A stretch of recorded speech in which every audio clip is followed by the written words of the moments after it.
Hello, everyone. Welcome to the Gillcast. I'm Davis Maddock, joined by Sammy Reed and Nate Nolan. You're either listening to this on the Sports Grid Fantasy Football Podcast feed or the RotoGrinders Daily Fantasy Podcast feed. And Sammy, I think that this is the show that people like the best. Is when you win, no doubt, with your bullshit.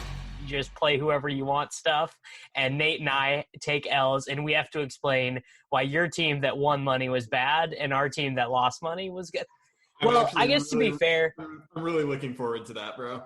So just as I logged on, because I really haven't looked, I didn't lose as much money as I thought I did. I thought apparently I was not the only one to roster Justin Jackson and eat that zero. So my team, I lost about 25%. It looks like. So, I mean, considering everything that happened today, I mean, Nate, how much would you love to only have lost 25% today?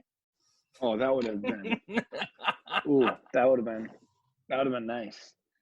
That'll be my dream tonight of wondering what would have happened if I could have only lost 25%. But no, I played 3 running backs that each got hurt, so that was fun. Yeah. So the 3 scores on DraftKings: Whirling Dervish, 151.42. My team scored 128.9. Nate scored 115.22. I got to say, just right off the start here, the teams that you guys have included guys that I didn't consider for a second. I didn't think about playing Drew Lock at all in cash. I didn't think about playing David Montgomery at all in cash. I didn't think about playing Marvin Jones at all. So let's just start with Lock. I mean, I get the theory. But like, you guys were giving up like 10 points of projection at quarterback to Josh Allen and Russell Wilson teams. Like, I don't think it was bad. It's just not something I felt comfortable with at all, Nate.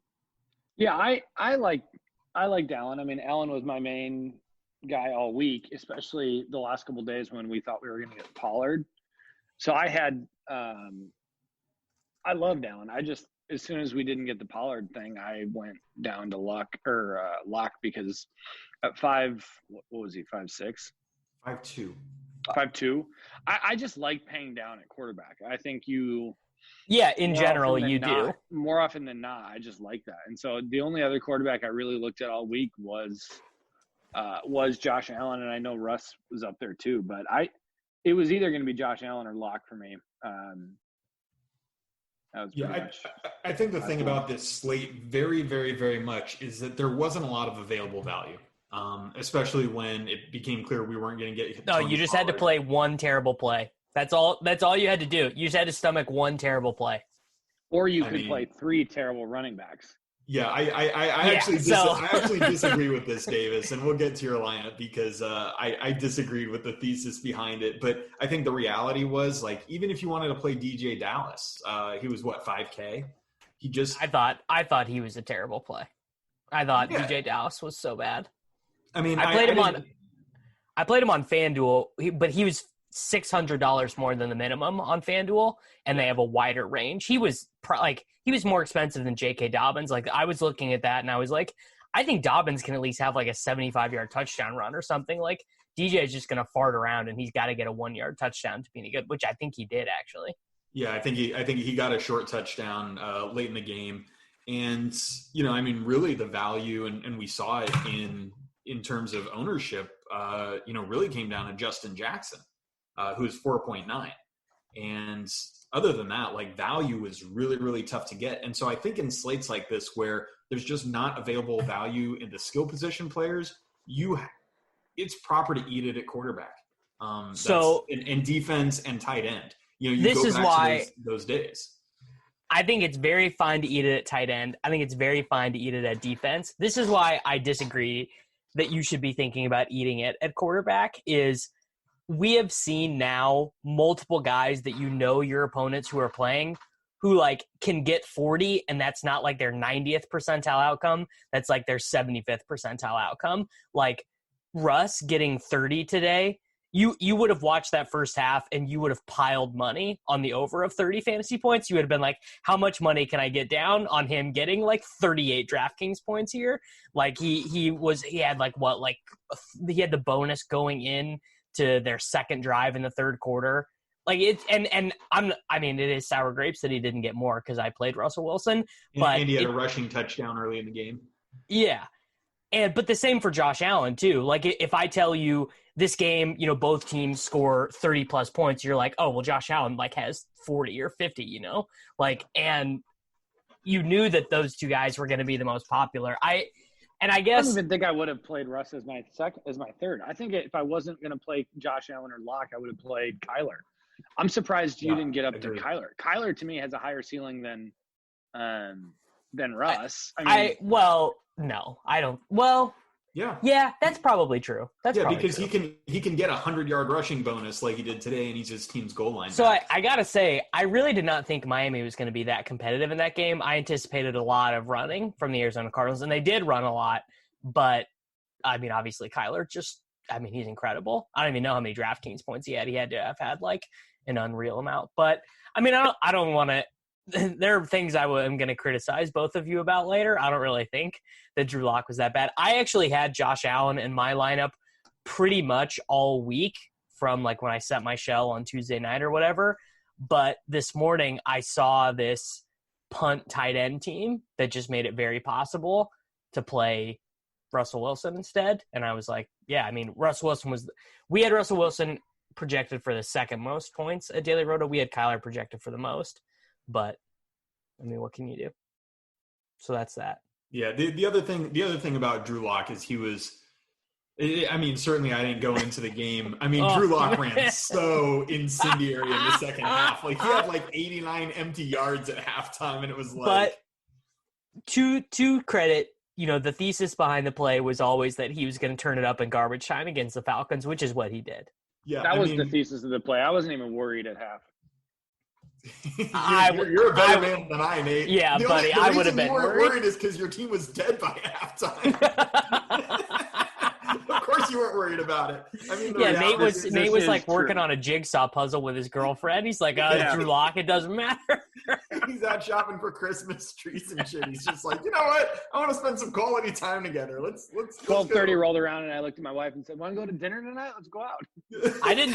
I didn't watch. You're paying, hon.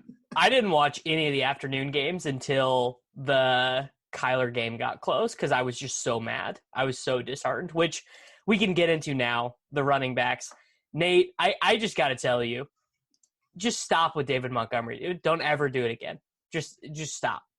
Stop it. You need help, dude. Nate, this was not a good decision by you. Nate, you are a sick fish. I can't believe, Nate, that you punted quarterbacks so you could not pay up for Dalvin Cook. That was completely insane. Because Nate refused to play a dusty wide receiver. Like he just wouldn't do it. Yeah, well, no, it was less about the wide receivers and more just like, I mean, the three running back values this week for me. I don't know. I mean, volume is my thing, and I looked at DJ Montgomery and Jackson as just like they were literally off the charts in any like workload projection to dollar cost. And remember when you told me that Chase Edmonds was going to get 17 touches? Yeah, he got more. I believe he got the most touches of any running back on this slate. I had to go. He must have. He got 28. He was the only running back who played the whole game, too. I mean, all these other running backs all got hurt. So, like, yeah, I mean, he definitely swears that David Johnson would have got to 28. But I mean, the David Montgomery thing was, dude, I get it. Like, I don't get it at all, man. Because I watch the games, and then so I watch David Montgomery, and he looks like a guy who won a Make-A-Wish, and he gets to have like one chance to try and break an NFL tackle, but it looks like they just keep letting him in to try and get him to do it. He can't do it, Nate. It's terrible. Well, first of all, he actually went into this week leading. He actually had the most missed tackles. Yeah. So, but glad you watched the tape, but you're wrong. his volume numbers are off the charts. And I just he literally is on the field more than almost any other running back. He's up there with Zeke Elliott leading in snap share. He's got the highest share of anybody in the league. He leads the NFL in expected points since Tarek Cohen got hurt. Yeah. He also leads the NFL in fantasy points under expectation. Yeah. And the reason is because he's fat and slow. And I just don't. Fumbles. I just don't think talent matters at running back. Like when you're getting that volume, I'm gonna. It matters when you're literally so bad that you cannot create anything on yourself. Like when it it's like. It's and less you hinder your team from getting first downs so that they just don't score any points. I mean, it was. I know we're skipping ahead, but it was also you played Tennessee's defense in cash, and you played David Montgomery, which was because a running back isn't going to hurt when Nick Foles is going to throw the ball what he projected to. The defense, why do you want to play David Montgomery if you think he's going to throw that many times? Because David Montgomery is still going to get the rushing attempts. The correct defense for your team to have played would have been the Cardinals. No, the Texans. No, the Cardinals were the other defense I was looking at. They were 2-9. Yeah, but you had the correlation with DJ there, and this 6th-round rookie starting for them. Nate doesn't bother with correlations. He looks at the model, he looks at the expected points, and he's like, just plug them in. Nate, you got to look at the whole thing as a big picture. It's more of an art, my friend. You can't just look at the model and look at the median projections and throw them in the lineup. Running back opposing DST correlation is not as negatively correlated as you. No. It's not super negatively correlated. I know. So if David Montgomery rushes the ball 30 times, that's not negative on Tennessee's defense there. Well, it probably is because then they're not getting a lot of attempts against the pass, which is where fantasy points are created for DST. Yeah, I'm just saying the path for David Montgomery to get points is not necessarily Tennessee losing. Tennessee's defense was a fine play at 3K. They were the best point per dollar play, and the David Montgomery play was not a smash efficiency spot. It was just a volume per dollar, and obviously things are not that simple. No, you just got to not do it ever again. Yeah, please. I mean, just you're married now, dude, you share a bank account with your wife, she's seeing these withdrawals from your bank account, and they just say to David Montgomery, David Montgomery's taking money from your family. The DeMont Make-A-Wish Foundation Fund, minus $5,000. I mean, talk to me about your decision to not play Dalvin Cook. I know, obviously, you can never expect somebody to score 42 DraftKings points, but you can expect him to score 28, though. I mean, dude, this is sick fish status that you. He had the 100-yard bonus and a touchdown by midway through the second quarter. Yeah, and then he broke off a 77-yard touchdown, and it was so hot. Yeah, he smashed. I mean, Dalvin was the highest projected running back for me. But at 8.2, it wasn't like he was a screaming value at that price. And Nate couldn't get himself. He couldn't get himself to sacrifice the wide receiver values. He wanted to play all of Keenan, Lockett, and Julio, and he was looking at all his beautiful Whopper children, and he couldn't decide which one to send off the island. So he's like, I just got to do whatever I need to do to play all 3 of them. I won't sacrifice it. Yeah, it was just it was a mess. I mean, I should have faded one of the value running back tiers that I had fallen for. I mean, literally, it was those 4 running backs. Well, Pollard was in there too. It would have been Pollard over Montgomery. Well, maybe you should have just listened to me when I told you that Chase Edmonds was going to get a disgusting amount of touches, and you guys were like, "No, dude, he's Kareem Hunt," and I was like, "No, he's getting every touch," and he did.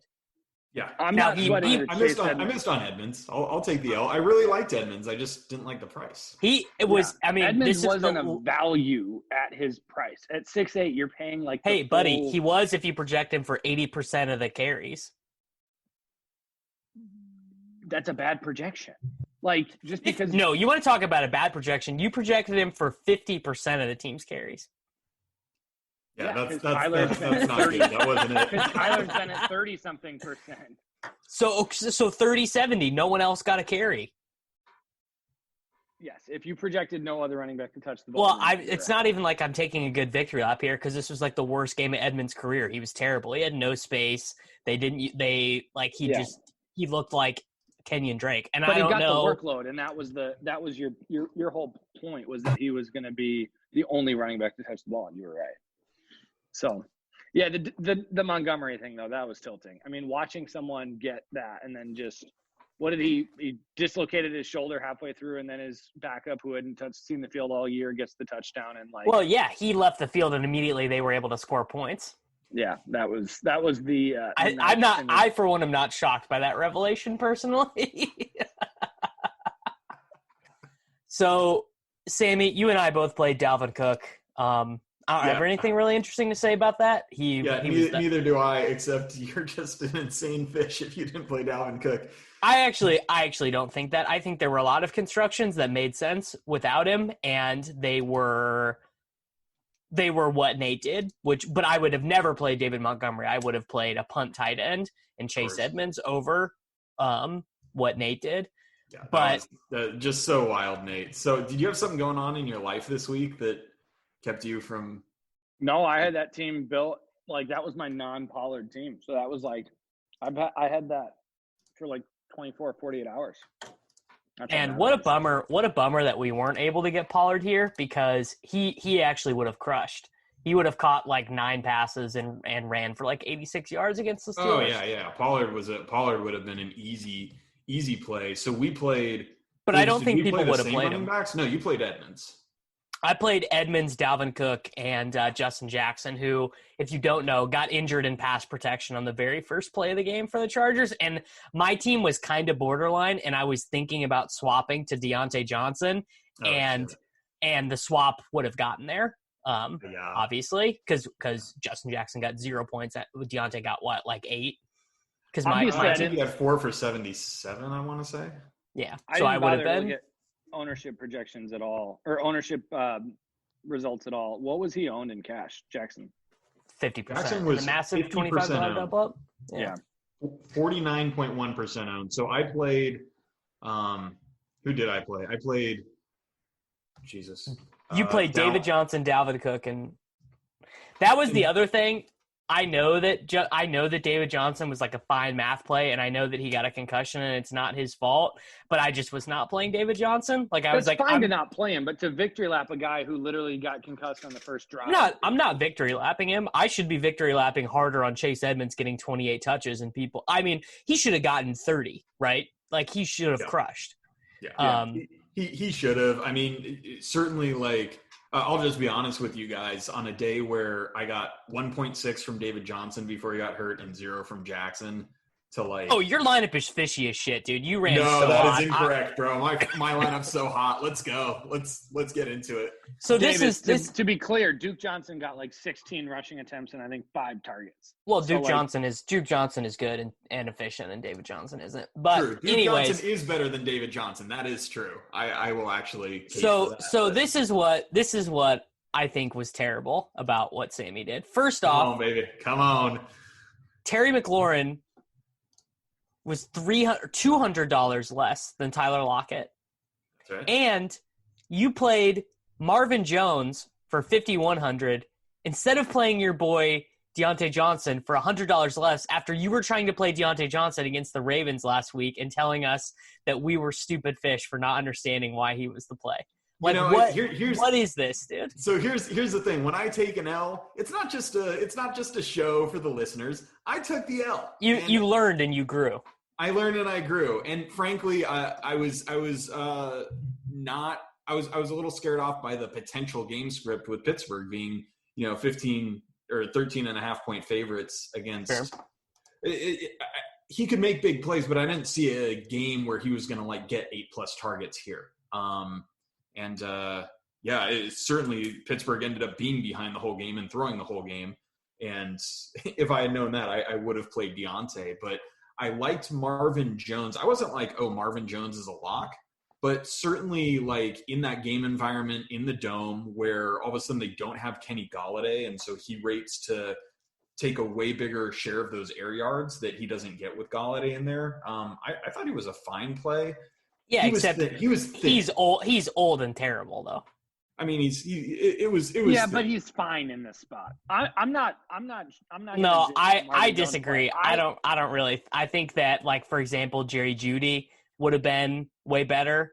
Jeudy was a real good play. Jeudy was about. I think Mike Williams, Preston Williams, those guys all I would have played over. Sammy, I'm not going to dunk on you about I think that was a fine play. My question is, like, what gave you the stones to fade Lockett for McLaurin? Because I think that was because he knows that Metcalf is the game, dude.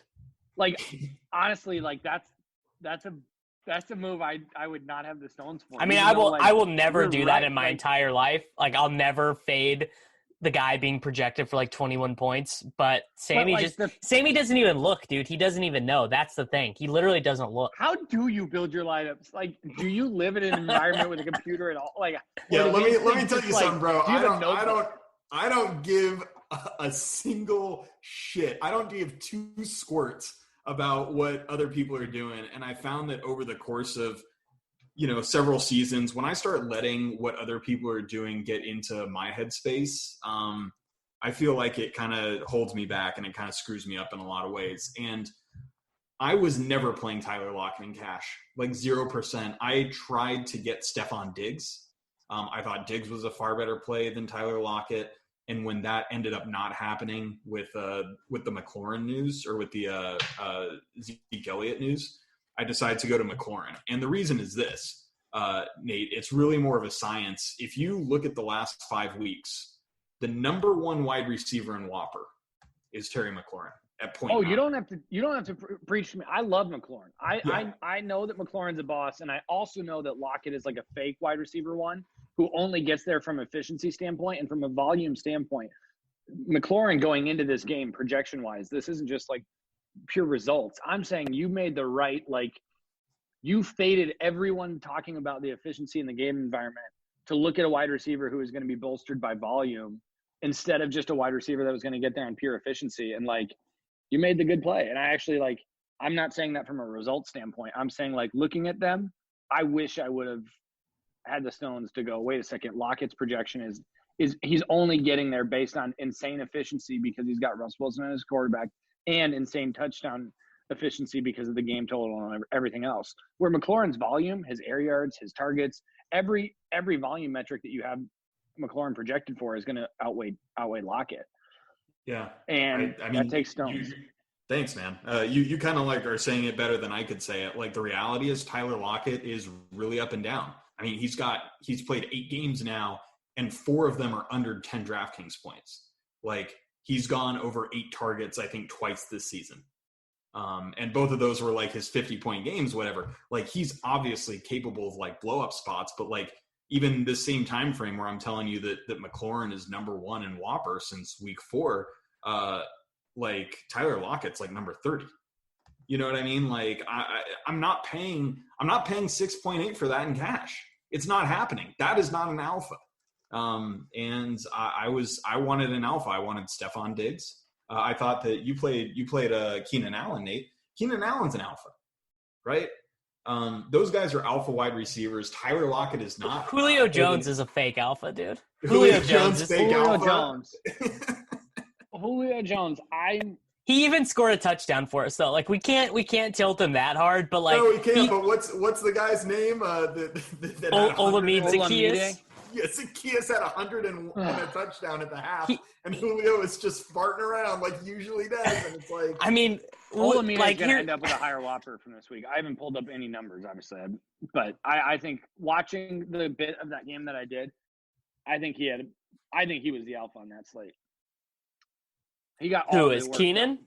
No, Olamide. He was the one getting targeted deep down the field every time. He had like 3 end zone targets in this game. Well, what's actually tilting is that Christian Blake was supposed to be the guy who was replacing Ridley. I saw some head-to-heads with Christian Blake. I don't know. Levitan played him, dude. So it had to have been touted because Levitan played him. The guys at ETR are real sharp, right? And so they've been kind of on the fact that Blake is Ridley's direct backup, where Zacchaeus is Julio's direct backup. And Powell is Gage's backup. Yeah, and that's been true all season. It just didn't hold true today for whatever reason, and we haven't had time to like go back and check it out. But I think that was definitely a surprise, and so that was. I'm gonna guess that Zacchaeus just ran hot, and that actually Blake probably played more. I'm gonna guess. I can actually go look. But I am gonna guess that. I don't know. So this is what I did at wide receiver. I played Tyler Lockett. No, dude. Blake only got 3 targets, where Zacchaeus had 6, and Zacchaeus's were deeper downfield. Well, I can look at next gen stats to figure out the snaps. I can pull up area J. I haven't even looked at it. I can watch the tape. I can go back. I don't feel. I guess maybe a mistake I made was not trying to get Keenan over Lockett, but it is very hard just because, Lockett does project a little bit better. I mean, I don't know. I guess Keenan is the better play, but also by far and away, bro. Because here's what happens. You get the herd mentality because you see the projection, which is high, and everyone's going to play him, and you're just like, oh, he's a lock, and you don't think more about it. Like that's it, right? If you look at Lockett's projection and you just break it out into like how much of his projection total is made up from a crazy efficiency, and you just dock his touchdown rate and his reception rate and his yards per target to like an average rate, all of a sudden it falls apart because his target not really, volume, dude. Not really.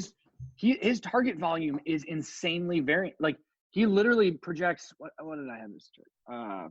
I mean, I had his mean projection to be Lockett. His target volume is not what you would think it is for. No, it's $6K for. He's 25. He's 25% compared to guys like Keenan, Hopkins, and Julio that are like 28 to 31%. But his like target range, he has games under 16% target share. Like where some of those like Keenan is not going to play a full game here, getting 16% target share, where that is totally in Lockett's range of outcomes. And I think that's where it's not just volatility in your efficiency projection. It's also volatility in your volume projection. And that's where McLaurin, Keenan, and all these other guys, their target distribution is literally so tight. Nate, but obviously when you're talking about the bands of volatility and the ranges of outcomes, like Lockett has these 50 pointers that Keenan couldn't access if he got 300 targets. For sure. It's very true. But so the reality it's like I think we've all gotten into a mode because Seattle is just like bombing the complete balls off the rest of the league, that people go into every week thinking, dude, I have to have one of Lockett. Yeah, you just got to play one of the two. Yeah. You got to do it. You just got to have them. And, it's mentally weak. I mean, I played Metcalf. I played Metcalf on FanDuel like 6 of the 9 weeks this season, I think. Well, see, that's awesome because Metcalf is an actual alpha. Yeah. Right? Yeah. The thing, I mean, I think that what I did, which is I played Marcus Johnson at 3K. Oh, buddy. Oof. So this is why, first off, the lineup made a ton of sense, and I would have if Justin Jackson just plays the game, I'm not sweating this at all. But the reason why I actually like Marcus Johnson relative to because normally when you pay 3K for a wide receiver, it's Braxton Berrios, right? You're just hoping for 3 for 30, but he is the type of guy where he still gets targeted he's got like a 14-15% target share, but he also gets really deep targets, so he can just get there with one catch. Like he had the 100-yard bonus right before the Colts went into their bye week, so I felt pretty fine about it. It's like not the best play I've ever made, not the worst play I've ever made, but the way I mean, it let me just get all the dudes, right? I got to play Russ, got to play Edmonds, got to play Cook. Really, it ended up being about Edmonds, the Marcus Johnson play, because there wasn't really a way to get all of the other high projected plays and Chase Edmonds if you did not play a minimum salary wide receiver. All right, quick break, and it's because we got to thank our good friends over at Manscaped. They are sponsoring the Fantasy Football Feed this week, and if you haven't checked them out yet, you need to do it because A, they're a great supporter of what we do here at RotoGrinders and this very podcast, and B, I think you'll enjoy their product. I mean, male grooming, that is what they do. I mean, they've got their main product called the lawnmower.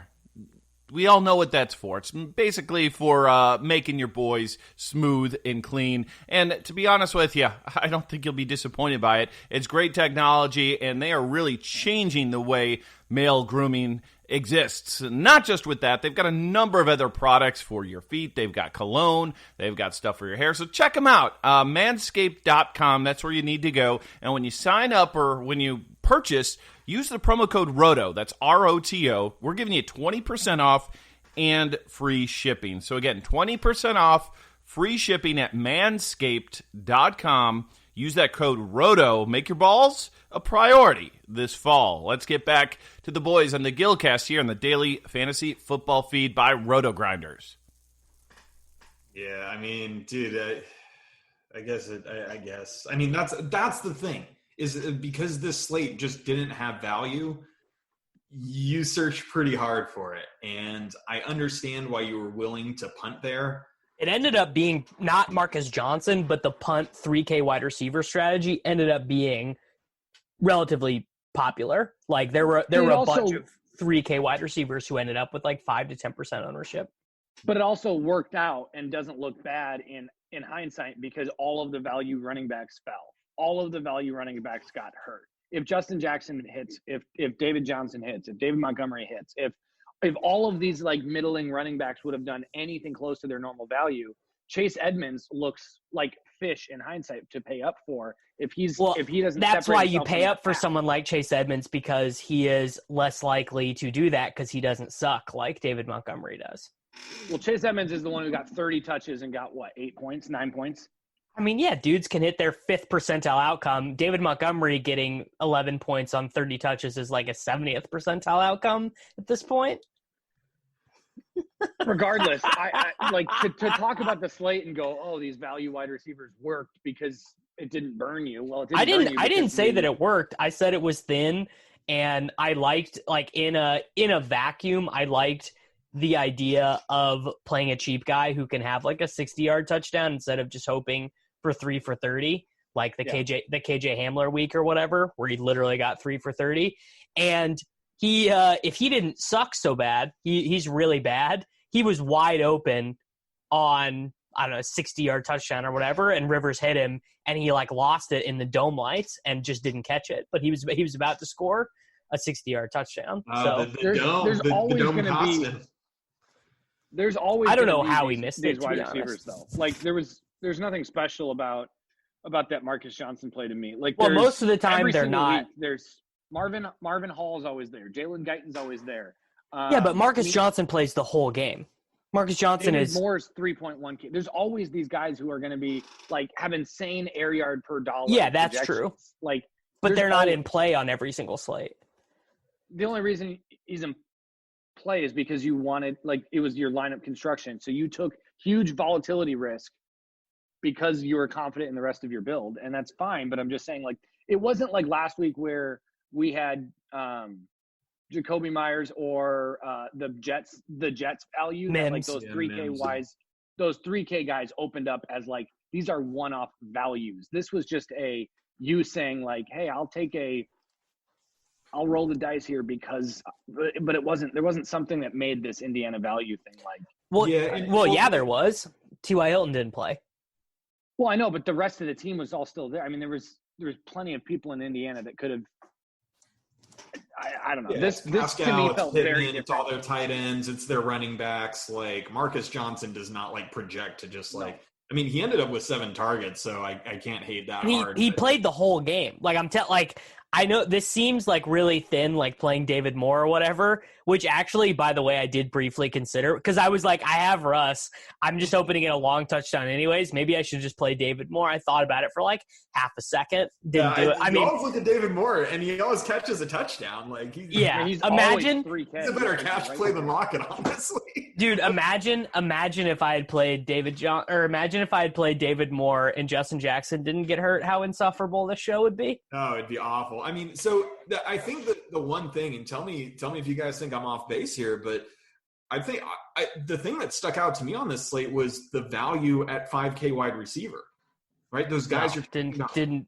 I mean, they were all good. They Jones, Judy, Deontay Johnson. Like, I thought all those guys were good plays. You can't slip Deontay Johnson in with some actual plays, Sammy. No, Deontay was a fine play. Deontay Johnson's good, bro. No, Deontay's range of outcomes in this spot was so wide. Deontay was a GPP only play. He is not a 5K value wide receiver. He was a potential GPP. John Brown was a pretty decent play. Yeah, 4,600. Yeah. So I agree with you that Christian they were. Kirk, I wouldn't play Kirk in cash, but like. Well, we've all been there. Yeah.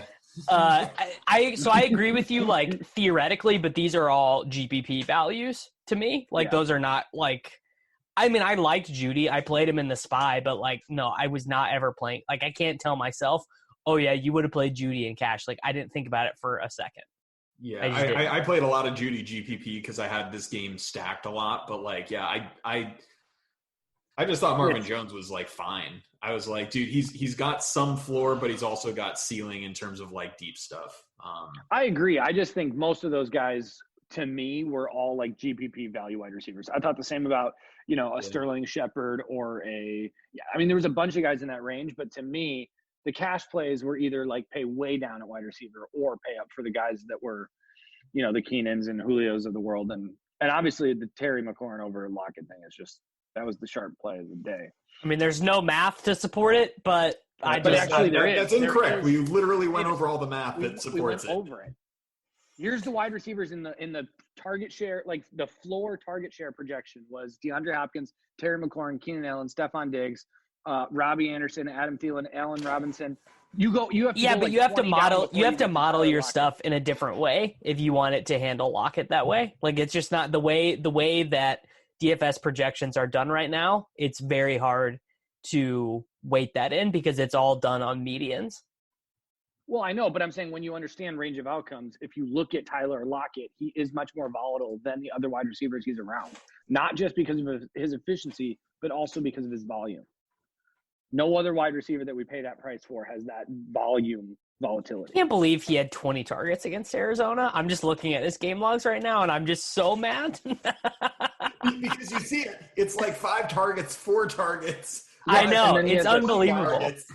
You're like, why didn't he give me the 20 target game? Because he's a beta. Yeah. That's why. This is not, I mean, I'm just telling you guys, like. Well, that's the interesting thing is for a while, he wasn't the beta. He was the man, right? But that's gone. That's done now. Like, DK Metcalf is the man. Well, I mean, DK's always been the man. He never stopped being the man. Just Lockett has these incredible games, and I don't know if it's something schematically or, I mean, because he's done it in different ways, right? Like he's done like a bunch of those deep crosses where sometimes they're just like playing man coverage and there's just nobody there, and he just catches these deep bombs where he's going across. But then, dude, sometimes he's just running like little short drags all the time, and it's just like, I don't know. I think there's something that happens. I have good news for you guys. Well, what's happened is DK Metcalf has learned to run routes, whereas all he used to be able to do was run slants and nines, and that was literally all he could do. Oh, never mind. I lied. Seattle is on the main slate next week. Oh, man. Perfect. Tyler Lockett is 6,500. Oh, they're dangling the carrot. And what's Terry McLaurin? I mean, I'm just gonna play him. I'm sure McLaurin is 6,800. Yeah. Now we're where it should be. Things have reached the homeostasis. So anyways, the last thing I want to talk about before we look at a couple of salaries for next week is Nate made what I thought was like my want play was Fant. I thought Fant was clearly the best tight end play of the slate. I had a lineup with Hurst as well, who you played, Sammy, and then ultimately I decided to play Irv Smith Jr., Two targets, 2 receptions, 2 touchdowns. Yeah, I mean, just Davis, sometimes you had a terrible lineup. The fact that you played Dalvin Cook, the one good play on the day, you got 20-something points from a tight end, you lucked out, and you didn't win. I didn't win because I got a 0 from Jackson, who was 50% owned, and 8 points from Tyler Lockett. You avoided the David Johnson thing. You avoided and then you played Dalvin Cook and Irv Smith, and you still lost. Yeah, your lineup is almost good, Davis. Well, I also gave up 10 points to all my opponents at quarterback too.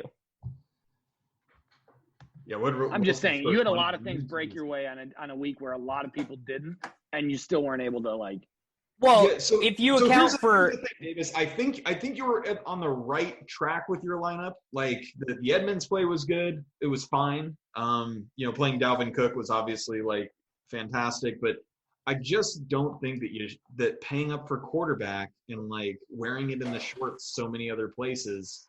Well, it's very easy to say that when Drew Lock gets 33. It's a lot more difficult to say that when Drew Lock gets 15 and Russell Wilson has 35. He's also saying it while Irv Smith went off for 20-something points or 15 points. Well, and this is what I told you guys before lock is I get 5 points from my tight end every single week. It's literally tight end is the worst every single week. They all suck. They never do anything. Yeah, you're just trying to get pay 2.9 to suck instead of 4.2. What am I going to do? Oh, great. Am I going to play Darren Waller? What did he get? 4 for 40 again today? He got a touchdown. Kelsey smashed. Today was actually a good day for tight ends. Lots of tight ends got in between 10 and 20 points. But guys, I mean, we've had how many times have we Jonnu Smith got 4.1 points? You know what I mean? Yeah. I've been awful at tight end all year. So I was just Irv Smith is out there all the time. They're gonna score a bunch of points against this awful Detroit team. And sure, I did not project him for 2 touchdowns, but he was here. I'll go look at our projection right now. So he actually was one of my highest owned GPP tight ends because I was dude, I'm going to fade Dalvin and I'm going to play Irv Smith as the leverage. And that so close, dude. If I tell you Irv Smith has 2 touchdowns, you're oh, Dalvin sucked, dude. Dalvin got 19. I won 6 figures. Easy. I thought Hurst was sharp, Sammy, because obviously he's had over a 16% target share for each of the last month. Calvin Ridley target bump. Yeah, so over that same time frame that we're talking about since week 4, he's 3rd in Whopper amongst all tight ends. It's Kittle, Kelsey, and that other guy, the guy I played. What's his name? Hurst. Yeah. Maybe I'm wrong. Wait, dude, I'm wrong. I don't think that's right, Sammy. Yeah, no, it's actually not right. That's Austin Hooper. What am I? Well, they're the same. They're the same person. Oh my God. But yeah. So bottom line is I thought in this game, Davis is saying, his target share has just been consistent. I wanted Fant the most. Fant I thought was the best play. Because Fant not only I think has been commanding good volume. Denver projected to throw quite a bit, being down, and the other thing is Fant can make big plays on his own. And there's not that many tight ends that can make big plays on their own, just catch and run for 30 yards like he did on the very first play. We've seen this consistently throughout Fant's career that he's able to do this, and I think it's a pretty rare trait in a tight end. So anytime you have the opportunity to do that in a dome, I thought he was the best play. I wanted to get him, but he wasn't a must-have because no tight end is a must-have these days. Yeah, that was. My Fant team, I think didn't have Dalvin Cook. I can't remember it from this morning, but I think it was. Yeah, I don't think you had Cook because I was dismayed to find out that you did play Cook because I wanted to dunk on you so very badly. Yeah, I was disappointed to see that you played him. Yeah. Well, you know what? I ran, I was looking at optimals and projections and stuff. Basically what happened is I realized I wasn't giving up that much in terms of raw projection to get Irv, and it got me the dudes who I thought could, because that's something we talk about on the show too, is you want guys who can win you your week, because weird shit happens. Guys get hurt, right? David Johnson gets concussed. Justin Jackson hurts whatever he hurt. David Montgomery, is David Montgomery. Tyler Lockett gets 4 targets. Like all that. You're not all going to that's play a Greg Olsen or something like that. You want to play someone with upside if you're going to pay down. I get it. Yeah, well, and I was more just saying that, like, if we just acknowledge that a lot of these medium projections are fragile anyways, you should play the guys who can get 40. You should play the guys who can just absolutely sweep your week for you. And, like, especially by position, right? The nature of tight end is gonna kind of make the projections that way specifically. Yeah. All right, let's look at some of these salaries for next week. Chase Edmonds, 28 touches. No other running back receives a touch. He's $6,300 at home against Buffalo. Yes. Why didn't he go down $500? I mean, I figured he'd be $7. I bet they did the prices like they start the algo running before the game even finishes. I bet. No, they just saw he didn't score that many DraftKings. Yeah, they saw he got 11 points at super high ownership, and they were like, "Well, no one will touch this guy." Giving him the David Montgomery treatment. Yeah. At 6'3", he's a great play. It kind of looks like a bummer of a slate, to be honest. Like I don't like. So this was a bummer of a slate, right? This slate sucked. Yeah, it did, but like you have to. I think the thing is the longer and longer you play DFS, like yes, I love the Levitan calls it the prove it slates where like there's a bunch of obvious plays, and so you just try to play a crap load of volume and see who can't figure it out.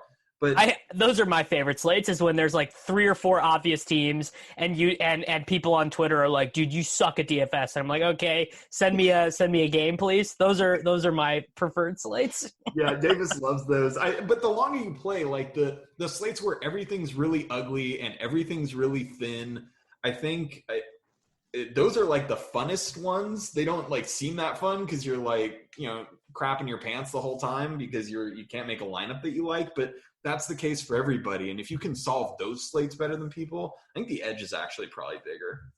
Well, obviously the edge is bigger. The edge is going to be bigger when people are not all playing the same thing. Yeah.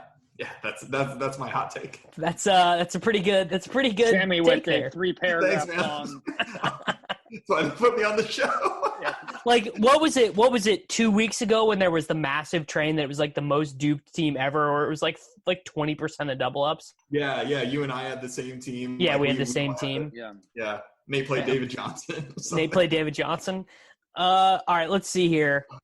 Oh man. Okay, Tampa Bay plays at Carolina after that, just that collective fart that they just put out. And while they're all updated.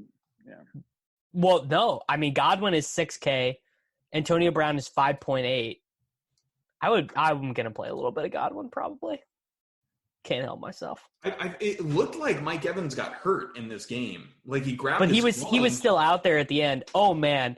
Dude, Mike Evans, I feel like has an in-game injury every week. Like, I mean, he always is pulling at his hamstring. Yeah, he's like Deontay Johnson. Judy is like gets hurt a bunch. Judy is only up to 5.6 against the Raiders. That's hot. Wow, so there are more afternoon games next week than early games. So we're gonna have a lot of time to think about our swaps, you guys. Oh, really? How fun! Well, that's the thing. If they just put like five games in the afternoon, like swapping would be a bigger thing. I think like people get lazy about it. A lot of people are just lazy, but also the options are just really, even just adding one more game in the afternoon really creates a lot more combinations. I would like to see that. Man, I already know that Jared Goff is going to be a very popular quarterback selection next week. They play at home to the Seahawks. And I think I just need to set a rule for myself right now that I'm not playing Goff in cash. Just like, don't do it. But maybe, but I don't know. I don't know. It might be a good idea, honestly. It's just like, he's terrible. Like, he's really bad. The prices aren't coming up for me. I'm having some sort of... I was going to say, where are you? I just am in the Millie Maker for next week. Are you guys being boomers right now? No, when I go to create lineup and I click NFL Classic, the only slate I see is the Monday through Thursday slate. Yeah, I'm going the same place you are, Nate. So Davis just has insider info. No, I'm literally just on in the lobby. Davis actually knows like how the DK pricing algorithm works, so he's just. Do you guys remember last week? I was like, "Oh, Robbie Anderson will be 6,300." Yeah. He was 6,300. Easy game. I live inside the algo, dude. Big Ben against Cincinnati, 6,200. Sammy. I mean, that's pretty awesome. But I mean, frankly, like, so one of the things, so Big Ben's one of my most owned seasonal players. Because I was just like, here's what I'm gonna do in season. So dusty. Yeah, he's so dusty. I'm like, dude, I'm just gonna wait and I'm gonna get Ben Roethlisberger and Cam Newton on all my teams. And well, kind of sort of working. I mean, they're fine, whatever. But like, I missed out on like Russ and Mahomes and Dak when he was around because I did that. But I think the problem is like I thought Pittsburgh would be so good, right? But the reality is if you think a team's going to be super good and you think their defense is going to be the notes, they're not going to be airing the ball out a whole lot. And that was kind of the error in my thesis behind Ben. I was like, dude, he's got so many weapons, like it's going to be great. But they don't have to like just air it out a whole bunch. And I don't know that Ben's even capable of that anymore. He can barely move. He got hurt again today. His knee's like creaky. I mean, he's just dusty. And he really has to have like 300 yards and 3+ touchdowns to even like sniff the neighborhood of like somebody who can 25. Yeah, exactly. Whereas like, dude, Kyler can run, Josh Allen can run. All these guys can bomb it better than Ben, and they can run. So I'm actually kind of like off Steelers air stacks.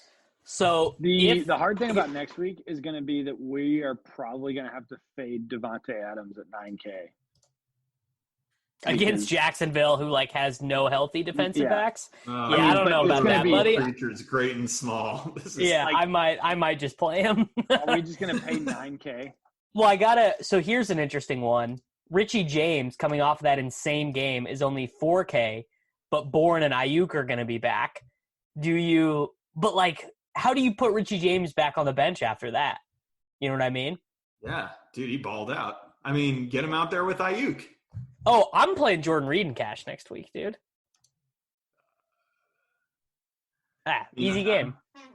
I'm kind of afraid to like mess around because the last time I didn't play Jordan Reed, he caught 2 touchdowns. Well, he barely played, but it was the first time he was off the injured reserve, so I think that, and they were just getting shit canned that whole game, so I just think they were like, we're not gonna press it with you, but I think he should be. I mean, this is like they have to win this game against New Orleans, or they're dust. I don't think they can make the playoffs if they don't win this game.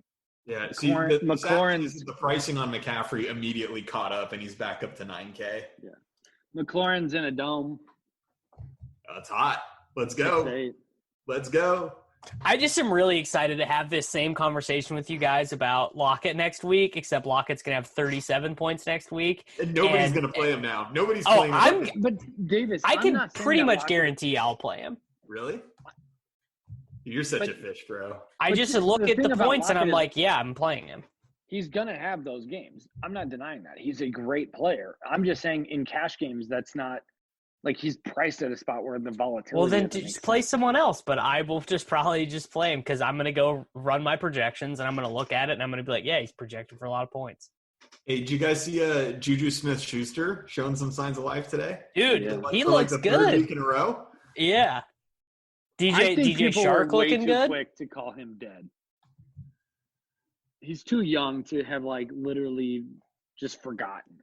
Well, he's not dead, but he is playing a role that you don't want a superstar wide receiver to be playing in. Like he literally is, but he's also in an offense that just doesn't throw. Like Sammy was just saying, you don't want a wide receiver on. It's like the Adam Thielen thing. Adam Thielen is not going to hit. Guys, stone cold lock. We got it. Jalen Reagor, 4,200. He'll score 17 points. I'm not. I have to look into it a little more, but I do feel like that might be good. I just want to throw this out there for anyone who doesn't know. Brandon Cooks' last 4 games, 9 targets. He's unreal, dude. 9 targets, 12 targets. Yeah. Brandon Cooks is he might be back. I don't know. Oh, I don't even think there's any denying it. And not only is he back, but he's back in like a creating space and like doing it all on his own. Like it's not like he's just like wide open and catching bombs. Like the touchdown he scored today, it was like a slant and he like made like 4 guys miss. Oh snap. I didn't see that. I was not watching any Houston, which I feel good about. Yeah. So Brandon Cooks, 5,600. He looks pretty nice. I mean, Kamara 8,200, and he just had like his worst game of the year. Although again, they didn't really need him. James Conner, $6,900 at home. I mean, I guess he like basically is in like a 4-way committee now, though. Yeah, you know what the weird thing was is Pittsburgh went 5 wide so much in this game. Like it was really, I think it was like a schematic thing where they just found what Dallas was doing and they just cut them up with like these little outs all day. They just went 5 wides and just threw a bunch of outs because Dallas's scheme was like just not. They tried to run it at the beginning and Connor was just not on the field. Like their running backs weren't on the field for like most of the game. So I thought that was really interesting because I thought that Connor versus Edmonds, if you were going to pay at that price point, was a really interesting kind of choice. I was not real clear on which one was better. Yeah. All right, boys. I think that should do it for us this week. I don't know if there was enough hate thrown around in the show. Guys, I just am not going to take the L of my team being bad because I don't think it was. I think it was pretty good. I thought Nate was going to be dominant. Well, in the spirit of everything going on in our nation right now, I think it would be a good healing moment for Nate to show the country how you take an L when you're wrong. I just did the show. I mean, I'm taking an L. I'm proud of you, buddy. I'm proud. It shows that all souls, no matter how lost, can always find a way to grow and improve. Thanks for listening, everybody.